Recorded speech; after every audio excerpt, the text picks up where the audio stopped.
Welcome to my channel Science with Mosmi. Let's start our chapter. Today we are going to start NCERT textbook of science, class 9th, chapter 9th, Force and Laws of Motion, part 1. If you like the video, then please subscribe my channel, like and share it and press the bell icon so that you can get the notification of the latest chapter uploaded by me.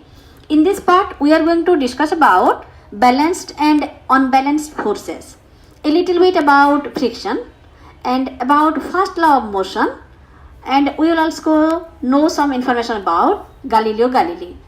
Then from previous chapter we know what is motion.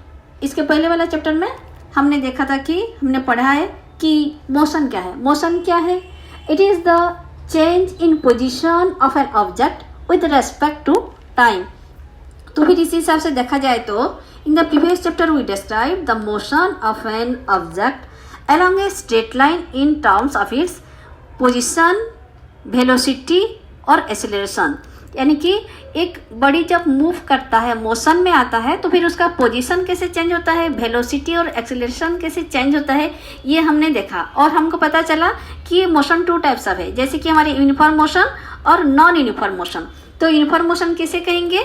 If the body covers equal distance in equal interval time, तो फिर इसे कहा जाएगा uniform motion. यानी कि एक समान time में अगर समान डिस्टेंस कवर करे तो उसे कहेंगे कि यूनिफॉर्म मोशन. और नॉन यूनिफॉर्म मोशन किसे कहेंगे? If the body covers unequal distance in equal interval of time. वही सेम टाइम में अगर वो सेम डिस्टेंस कवर नहीं किया तो वो हो गया हमारा नॉन यूनिफॉर्म मोशन. पर हमने बहुत सारी बातें नहीं पढ़ी. इसमें हमने क्या नहीं पढ़ा कि we have not discussed about the causes of motion. Motion के बारे में तो पढ़ा, पर ये मोशन का कारण क्या है, आखिर ये मोशन होता क्यों है, and why does the speed of an object change with time. अगर ये एक मोशन में जा रहा है तो उसका स्पीड क्यों चेंज होता है, कभी कम हो जाता है, कभी ज़्यादा हो जाता है, ऐसा क्यों होता है. और फिर हम पढ़ेंगे कि on motions require a cause. क्या हर टाइप ऑफ मोशन के लिए कुछ कॉज की ज़रूरत है, यानी कि there is a cause behind it, या फिर अपने आप ऑटोमेटिक भी होता है. So what is the nature of this cause. अगर कुछ कॉज है तो फिर वो उसका नेचर कैसा है, उस कारण का नेचर कैसा है, ये सब हम इस चैप्टर में डिस्कस करने वाले हैं.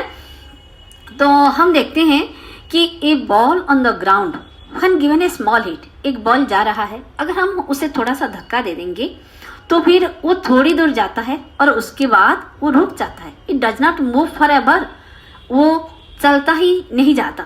After covering a certain distance it comes to rest. तो सच ऑब्जर्वेशन सजेस्ट दैट, इससे हमें पता चलता है कि rest is the natural state of an object. यानी कि नेचुरली एक ऑब्जेक्ट रेस्ट में आएगा ही आएगा. This remained the belief until Galileo Galilei and Isaac Newton developed an entirely different approach to understand motion. तो फिर हमको ऐसा ही लगता था कि सारे वस्तुएं स्थिर ही हो जाएंगे, ये उनका नेचुरल स्टेट है. पर हमको इसके बारे में हमारे आइडिया चेंज किया किसने? गैलीलियो गैलीली ने और न्यूटन, जिन्होंने हमारी आइडिया को entirely they gave a entirely different approach. और हमको पता चला कि आफ्टर ऑल ये मोशन होता क्यों है और इसके पीछे कारण क्या है. तो फिर in our everyday life we observe that some effort is required to put a stationary object into motion or to stop a moving object. अगर किसी वस्तु रखा है तो अगर वो स्थिर है तो उसको मूव करने के लिए हमको कुछ फोर्स देना पड़ता है, या तो पुश करना पड़ता है या पुल करना पड़ता है, ऐसे कुछ फोर्स देना पड़ता है. और भी अगर किसी वस्तु मूव कर रहा है, जैसे एक बॉल रोल कर रहा है, उसको स्टॉप करने के लिए भी हमें कुछ पुश और पुल करना पड़ता है. तो फिर ये पुश और पुल क्या है? तो फिर ये पुश और pull on an object to change its state of motion, यही कंसेप्ट होता है, लाता है हमारा force. The concept of force is based on this push और पुल, कि ये स्थिर वस्तु गति क्यों करता है और गतिशील वस्तु स्थिर क्यों होता है. इसके लिए हमको कंसेप्ट आता है ये जो पुश और पुल, ये हो गया हमारा फोर्स. तो ये फोर्स क्या है? जब हम किसी वस्तु को पुश और पुल या हिट करते हैं तो फिर इससे ही वो मूव करता है. वो कहता है अब हमको सोचना है कि ये फोर्स क्या है. We need to ponder over about what is force, what is it. In fact no one has seen it, tested और फेल्ट ए फोर्स। तो फिर ये फोर्स क्या है, हम में से कोई देखा नहीं है पर उसका इफेक्ट जरूर हमको पता चला है। ये फोर्स किसी ने टेस्ट भी नहीं किया है कि मीठी है कि सॉल्टी है कि कैसा है, पर वी ऑलवेज सी और feel the effect of a force. अगर आपके फ्रेंड ने आपको धक्का दे दिया, आप गिर जाते हैं, क्यों? आफ्टर ऑल आपके फ्रेंड ने आपको क्या दिया, तो फिर वो फोर्स दिया, इसके कारण आप गिर गए, तो आपका गिरना हमको दिखता है, ठीक है। तो फिर ये we can feel the effect of force, it can only be explain by describing what happens when a force is applied to an object. जब किसी के ऊपर हम बल प्रयोग करते हैं तो फिर उस वस्तु या प्राणी के ऊपर या तो वो पुश होता है, पुल होता है, या फिर क्या क्या उसका चेंजेस होता है। तो फिर इसी हिसाब से हमको पता चलता है कि ये फोर्स का इफेक्ट क्या है। From your studies in earlier classes you are also familiar with the fact that a force can be use to change the magnitude of velocity of an object. यानी कि हमने हमारे प्रीवियस चैप्टर के पढ़े हैं, देखे हैं कि फोर्स की वजह से हम क्या क्या कर सकते हैं कि we can change the magnitude of velocity. Velocity में क्या रहता है, एक स्पीड रहता है और एक डायरेक्शन रहता है, ठीक है। तो वेलोसिटी जो है ये एक वेक्टर क्वांटिटी है, इसमें एक मैग्नीट्यूड होता है और एक डायरेक्शन जुड़ा हुआ होता है। तो फिर इस फोर्स की वजह से मैग्नीट्यूड ऑफ वेलोसिटी में चेंज आएगा। मतलब क्या है, एक बड़ी जो स्पीड में जा रहा है या तो वो फास्टर जाएगा या फिर स्लोअर जाएगा। हम अपोजिट डायरेक्शन में फोर्स दें तो स्लो हो जाएगा, और जिस डायरेक्शन में वो मूव कर रहा है उसी डायरेक्शन में फोर्स दें तो वो फास्टर हो जाएगा, है ना। तो फिर फोर्स की वजह से उसका मैग्नीट्यूड ऑफ वेलोसिटी मतलब इसके स्पीड में चेंजेस आएगा। और फिर क्या चेंज हो सकता है, उसका डायरेक्शन में भी चेंज हो सकता है। और क्या चेंज हो सकता है, तीसरा चीज, फोर्स की वजह से we can bring a change in the shape and size of an object. किसी वस्तु का शेप साइज में भी चेंज हो सकता है। देखिए जैसे हमको ये चित्र में देखा गया है, हम एक बैलून है तो फिर उसको हम दोनों ओर से प्रेस करें तो उसका शेप कैसे, इसी पोजीशन से ऐसे उसका शेप चेंज हो रहा है। ये सब किसकी वजह से हो रहा है, फोर्स की वजह से हो रहा है। तो फोर्स की वजह से तीन चीज हो सकता है, एक तो मैग्नीट्यूड चेंज हो सकता है, एक डायरेक्शन चेंज हो सकता है और एक शेप एंड साइज चेंज हो सकता है। अब ये देखते हैं बैलेंस्ड और अनबैलेंस्ड फोर्स के बारे में। तो फिर जैसे हमको यहाँ पर दिखा गया है, इसके ऊपर आप नजर रखिए कि 9.3 shows a wooden block on a horizontal table. एक हॉरिजॉन्टल टेबल है, इसके ऊपर एक वुडन ब्रिक हमको ब्लॉक रखा गया है। तो फिर एक स्ट्रिंग है x और ये एक स्ट्रिंग है y, दोनों डायरेक्शन में है। अगर हम x को खींचेंगे तो क्या होगा, ये ब्लॉक जो है ये राइट साइड में मूव करेगा, और अगर हम लेफ्ट की स्ट्रिंग को खींचेंगे तो ये लेफ्ट की साइड में मूव करेगा। पर आप कभी सोचे हैं, अगर हम इक्वल फोर्स से अगर दोनों की ओर खींचें तो तब क्या होगा, तब ये किसी की ओर भी मूव नहीं करेगा, किसी की ओर भी मूव नहीं करेगा, बीच में ये स्टेबल ही रहेगा। तो फिर ऐसा क्यों होता है, ऐसा इसलिए होता है, it's because of balanced force. तो फिर if the block is pulled from both sides with equal forces, the block will not move. Such force are called balanced force. क्योंकि इस तरफ का फोर्स और इस तरफ का फोर्स दोनों बैलेंस हो गया है, इसलिए उसका मोशन किसी भी डायरेक्शन में नहीं होगा। इसका अपोजिट क्या है, अनबैलेंस्ड फोर्स। तो फिर ये अनबैलेंस्ड फोर्स क्या है, इसकी वजह से ये जिस अनबैलेंस्ड फोर्स जिस डायरेक्शन में एक्ट करेगा, the two forces are not balanced and the unbalanced force acts in the direction the block moves. अगर unbalanced force इस डायरेक्शन में काम कर रहा है तो फिर वस्तु जो है ये ऑब्जेक्ट ये x की डायरेक्शन में मूव करेगा। अगर unbalanced force y के डायरेक्शन में एक्ट कर रहा है तो ये ऑब्जेक्ट लेफ्ट की डायरेक्शन में मूव करेगा, ठीक है। तो unbalanced force acting on an object brings it in motion. जब अनबैलेंस्ड फोर्स होता है तो फिर ये वस्तु मूव करता है, it brings the object in motion. तो what happens when some children try to push a box on a rough floor. अब हम थोड़ा सा फ्रिक्शन के बारे में देख लेते हैं। तो फिर देखो ये बच्चे ट्राई कर रहे हैं कि ये बॉक्स को एक रफ सरफेस में आगे लेने के लिए। तो फिर क्या हो रहा है, ये बिल्कुल भी खिसक नहीं रहा है। it's not moving at all. Why? Because the surface is rough and also there is something behind. Then if they push the box with a small force, अगर थोड़ा सा धक्का देके जाएंगे, the box does not move at all. Why? It's because of friction. तो ये friction क्या है? Friction acting in a direction opposite to the push. तो फिर फ्रिक्शन जो है ये एक अपोजिट फोर्स है. तो फिर जिस डायरेक्शन में बच्चे अपना फोर्स दे रहे हैं, फ्रिक्शन जो है ये अपोजिट डायरेक्शन में उसको अपोज कर रहा है. तो फिर ऐसे में ये ऑब्जेक्ट जो है ये बिल्कुल मूव नहीं कर पा रहा है. तो फिर फ्रिक्शन जो है ये अपोजिट डायरेक्शन में एक्ट कर रहा है. दिस फ्रिक्शन कहाँ पर है ये हमको तो दिखाई नहीं दे रहा. This force arises between two surfaces in contact. तो फिर जो दोनों सरफेस कंटैक्ट में है उन दोनों सरफेस के कंटैक्ट में ये एक्ट कर रहा है. तो फिर कहाँ कहाँ पर? Between the bottom of the box and floor of rough surface. तो फिर ये है बॉटम ऑफ द बॉक्स और ये है फ्लोर. तो फिर यहाँ पर ये एक्ट कर रहा है हमारा फोर्स ऑफ फ्रिक्शन. कहाँ पर? ये जहाँ पर दोनों सरफेस कंटैक्ट होता है. तो the box does not move, इसीलिए ये बॉक्स मूव नहीं कर रहा है. The children push the box, children box को और भी पुश किए. फिर क्या हुआ?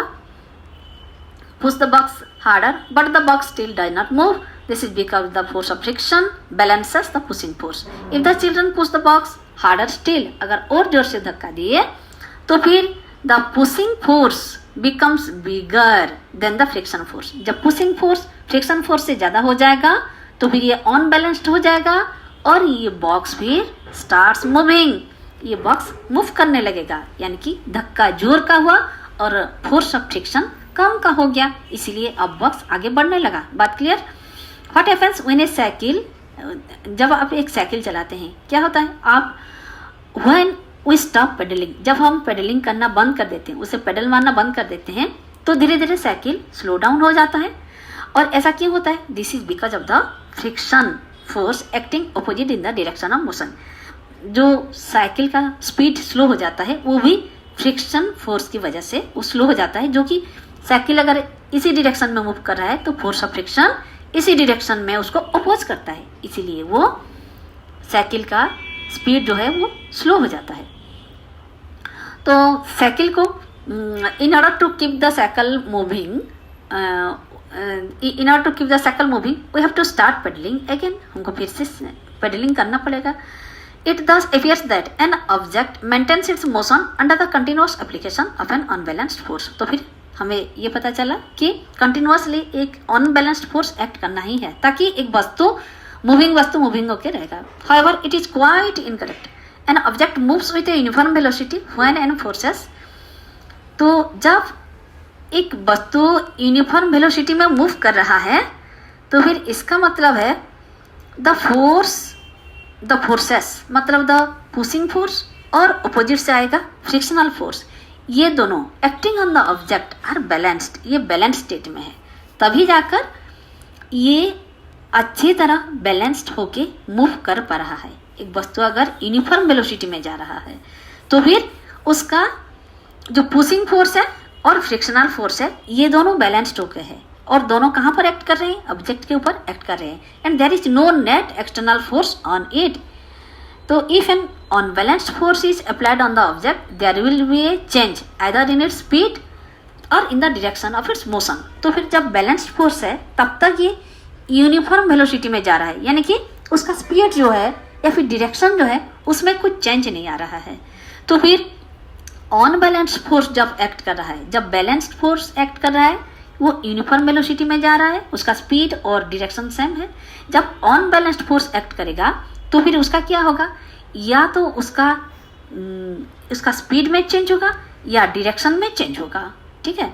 दस टू एक्सेलरेट, जब उसका स्पीड में चेंज होगा या तो वो एक्सेलरेट करेगा या फिर इसका स्पीड जो है वो रिटार्ड करेगा, कम हो जाएगा या फिर स्लो हो जाएगा या फास्टर हो जाएगा. तो फिर thus to accelerate the motion of an object an unbalanced force required. इसीलिए एक्सेलरेट करने के लिए हमेशा अनबैलेंस्ड फोर्स हमको चाहिए. And the change in its speed और direction would continue as long as the unbalanced force is applied. Unbalanced force apply करने से उसका स्पीड हुआ, डायरेक्शन हुआ, इसी में चेंज आएगा. तो फिर अगर ये कंप्लीटली रिमूव किया जाए, अनबैलेंस फोर्स रिमूव कर दिया जाएगा तो क्या होगा, object would continue to move with the velocity, जिस वेलोसिटी में वो जा रहा है उसी वेलोसिटी में वो जाता रहेगा, और जिस वेलोसिटी वो अटेन किया है एक्सेलरेट होके उसी वेलोसिटी में ही वो कंटिन्यू करेगा। आइए अब देख लेते हैं फर्स्ट लॉ ऑफ मोशन। तो फिर by observing the motion of an object in an inclined plane, Galileo deduced that object move with a constant speed when no force acts on them. Galileo ने ये नतीजा निकाला कि एक inclined plane में जब ऑब्जेक्ट मूव करता है, move with a constant speed, जब उसके ऊपर कोई फोर्स एक्ट नहीं कर रहा है तो फिर ये कांस्टेंट स्पीड में जाता है। फिर उन्होंने देखा, he observe that when a marble rolls down an inclined plane its velocity increase करे। जब ये इंक्लाइंड सरफेस में एक मार्बल मूव कर रहा है, जो कि हमारे केस ए में है, हाँ हमारे इधर दिया गया ये है इंक्लाइंड सरफेस है और ये मूव कर रहा है, तो फिर उसका स्पीड जो है ये इंक्रीज कर रहा है। ऑब्वियसली इंक्रीज करेगा जब ये नीचे नीचे आने लगेगा। In the next chapter we will learn about that the marble falls under the unbalanced force of gravity as it rolls down and attains a definite velocity by the time it reaches the bottom। जब ये bottom तक आ जाएगा, इसका एक velocity वो attend करेगा और उसी वेलोसिटी में ये आगे बढ़ेगा। तो जैसे नीचे नीचे आने लगेगा इसका स्पीड बढ़ता जाएगा। ऐसे ही as it rolls down and attains a definite velocity by the time it reaches the bottom, its velocity decreases when it climbs up as shown in figure 9.5। 9.5 में ये देखा गया है, इसमें देखा गया है जैसे ये क्लाइम करेगा उसका स्पीड क्या होगा, डिक्रीज करता जाएगा। तो जब हम चढ़ते हैं हमारा स्पीड डिक्रीज करता है, ये बात को आप याद रखिए। हम जितना स्पीड से उतर पाते हैं सीढ़ियाँ, इतना स्पीड से तो चढ़ नहीं पाते, हमारा स्पीड जो है हमारा स्पीड भी डिक्रीज करता है। तो 9.c में देखा गया एक थर्ड चित्र है, such a marble resting on an ideal frictionless plane inclined on both sides. Galileo फिर एक थर्ड केस लिए, देखिए ये जितना स्पीड से उतरेगा तो फिर उसी हाइट तक ये अटेंड करेगा। ये दोनों ओर से इंक्लाइंड है, इस तरफ से भी इंक्लाइंड, इस तरफ से भी इंक्लाइंड है। तो फिर क्या होगा, ये थर्ड केस में होगा कि सोच a marble resting on the ideal frictionless plane incline on both sides. तो Galileo argued that when the marble is release from left, अगर लेफ्ट से उसको छोड़ा जाए, it rolls down and slow and go on the opposite side to the same height. जिस height से वो ऊपर से छोड़ा गया है ये ऑपोजिट साइड जाकर उसी हाइट ही अटेंड करेगा, यही सेम हाइट ही अटेंड कर इतना ऊंचाई तक जाएगा। तो तीन बात उन्होंने बताया, अगर on the plane on both sides are equal then the marble will climb the same distance, इतना ही ऊंचाई तक जाएगा जितना ऊंचाई से उसको छोड़ा गया था, ये दोनों हाइट सेम होगा। और सेकंड केस है, अगर इसका एंगल जो है, ये एंगल जो है इसी एंगल से अगर थोड़ा छोटा होगा, जैसे ऐसे होके थोड़ा कम हो जाएगा, तो फिर क्या होगा, जैसे ये सेकंड केस में देखा गया है, इसका हाइट यहाँ पर तो सेम है पर यहाँ पर थोड़ा इंक्लाइंड है, तो फिर ये बल आके इसी हाइट अटेंड करने तक जाएगा, तो फिर ये डिस्टेंस जो कवर करेगा ये डिस्टेंस उसका ज़्यादा हो जाएगा।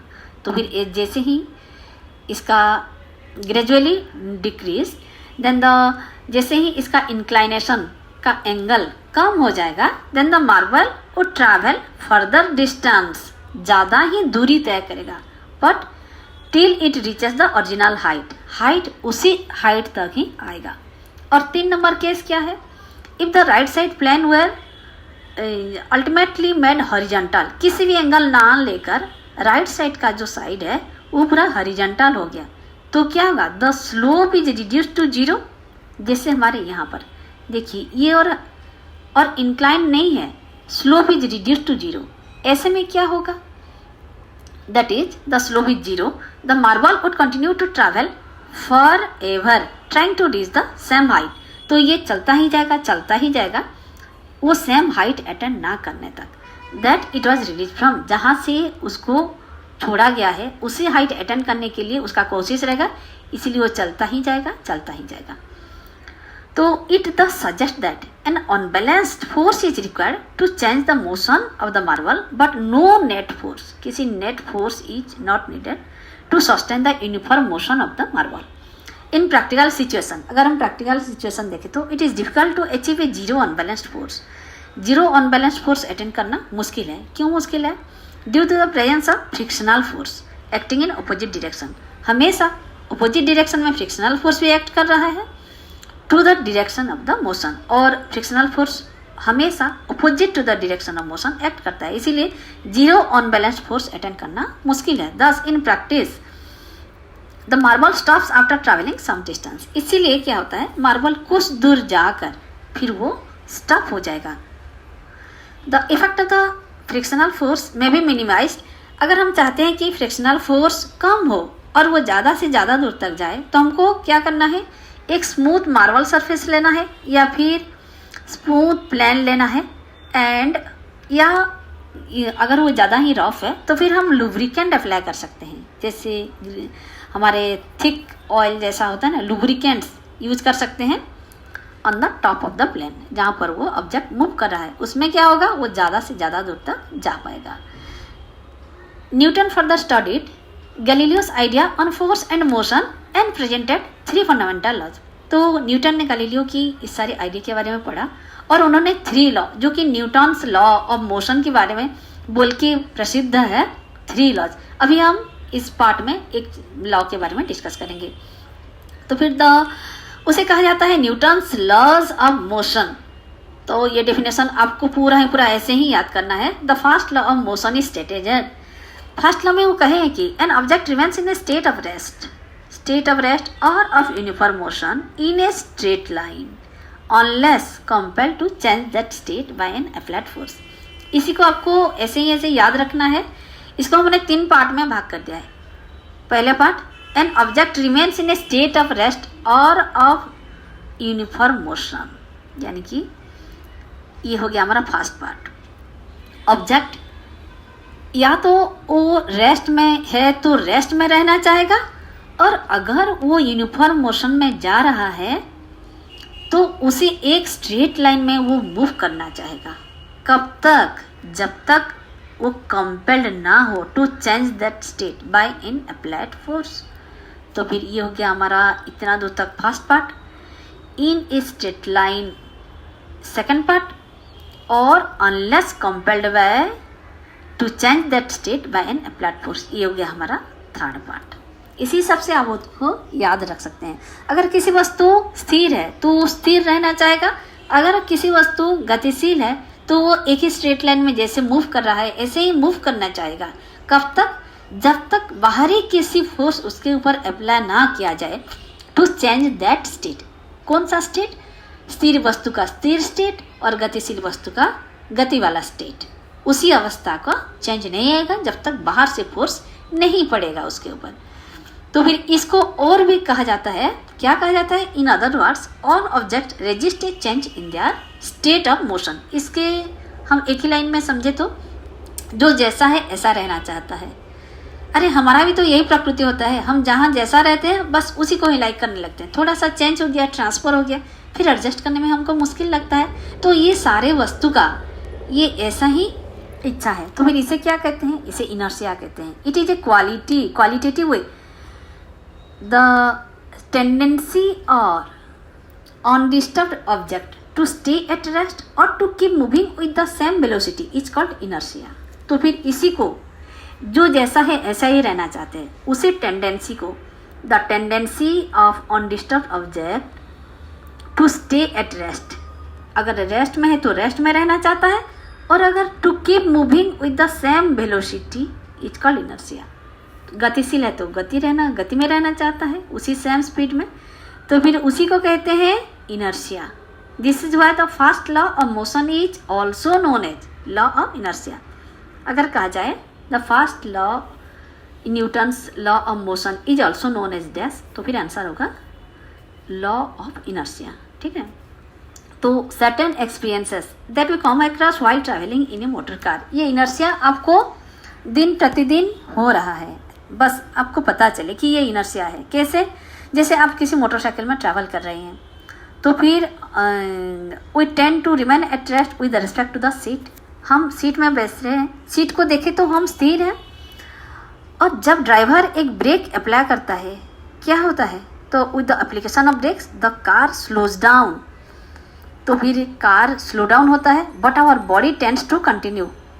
कार तो स्लो हो जाता है जैसे ही ब्रेक डाउन दिया जाता है या फिर बाइक, पर हमारा बॉडी को मूव करने का आदत है, तो फिर ये झुक जाता है, tends to continue to the same state of motion because of inertia.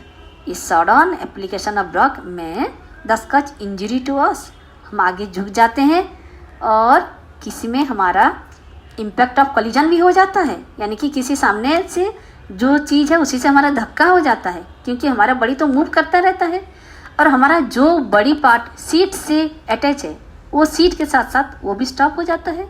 तो फिर इसी वजह से, कन्फ्यूजन की वजह से हम आगे डैश हो जाते हैं। इसीलिए रखा जाता है हमारे safety belts are want to prevent such accidents. Safety belt क्या करता है, वो हमको अपोजिट डायरेक्शन में बॉडी को फॉरवर्ड मोशन होने से स्लो कर देता है।